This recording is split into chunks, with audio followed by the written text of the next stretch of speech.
ये हाथी ने सोचा मेरे से बलवान इस जंगल में कोई नहीं है। एक दिन अपने परिवार, पत्नी, बच्चों को लेकर के सरोवर में गया है स्नान करने। सरोवर में जाकर के अपने सूंड से कभी अपनी पत्नी पे जल डालता, कभी बच्चों पे जल डालता। उसी सरोवर में एक ग्राह रहता। उसी सरोवर में एक मगरमच्छ रहता है। मगरमच्छ ने देखा कि बहुत समय हो गया, ये हाथी जाने का नाम नहीं ले रहा, पूरे सरोवर के जल को मलिन कर दिया।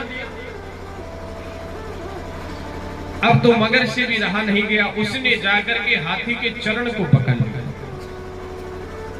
हाथी ने पहले तो महसूस नहीं किया, उसने सोचा मेरा कौन बाल बांका कर सकता है, मैं तो सबसे बलवान हूं। लेकिन जैसे ही मगर उसके पांव को पकड़ करके पीछे खींचने लगा है, सरोवर में डूबने लगा, तो हाथी अपने पत्नी बच्चों से प्रार्थना कर रहा है। ध्यान देना, व्यक्ति मुसीबत में होता है तो अपने परिवार वालों को, अपनों को पुकारता है। लेकिन ध्यान रखना, इस संसार में जितने मिले हैं सब गरजमंद मिले हैं, और मुसीबत का समय जब जब आया, जब सबके दरवाजे बंद मिले हैं। हाथी सरोवर में डूबने लगा, अपने पत्नी बच्चों से कह रहा है अरे मैं डूब रहा हूं, मुझे बचाओ। उन्होंने सोचा कि ये कैसे डूबेंगे, ये तो बहुत बलवान है। लेकिन देखते देखते हाथी मानो सरोवर में डूब रहा था। पत्नी बच्चों से पुकार की, पत्नी बच्चे सूंड से सूंड मिला के हाथी को बाहर खींच रहे। लेकिन ग्राह के बल को न पार न पाए, ग्राह के बल को पार नहीं पाए। अब तो अंत में हार थक करके बच्चे हाथी का साथ छोड़ करके चले गए। ये तो मरने वाला, इसके चक्कर में हम क्यों मरे। घर में बूढ़े पिता बीमार हो जाए, दादा बीमार हो जाए तो कोई पानी पिलाने वाला नहीं है। अरे भैया ये तो वृद्ध हो गया, बिस्तर के ऊपर ही खाता है, पीता है, यही मल मूत्र का त्याग करता है, ये तो मरने वाला, इसके चक्कर में हम क्यों मरे। सब साथ छोड़ करके चले जाते हैं। हाथी का भी महाराज उसके बच्चे साथ छोड़ करके चले गए। हथनी अकेली लगी है अपने पति को बचाने में, सूंड से सूंड मिला करके अपने पति को बाहर खींचने का प्रयास कर रही है, लेकिन वो भी महाराज अपने पति को बचा नहीं पा रही।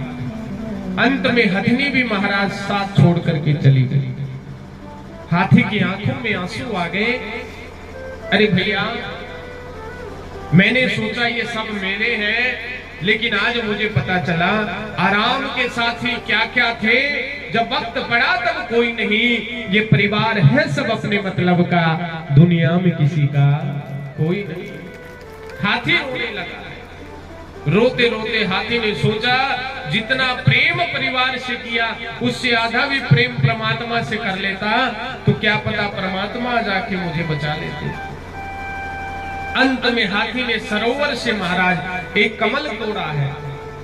सरोवर के अंदर ही कमल लगते हैं महाराज। सरोवर से कमल तोड़ा है और कमल तोड़ करके अपनी सूंड को बाहर निकाल करके परमात्मा से कहा है, प्रभु अब आपके सिवा कोई दूसरा मार्ग मुझे दिखाई देता नहीं है, इसलिए है प्रभु आप ही आकर के मेरा हाथ पकड़ लो। हाथी आज भगवान से प्रार्थना कर रहा है और क्या कह रहा है महाराज, बड़ा सुंदर भाव है।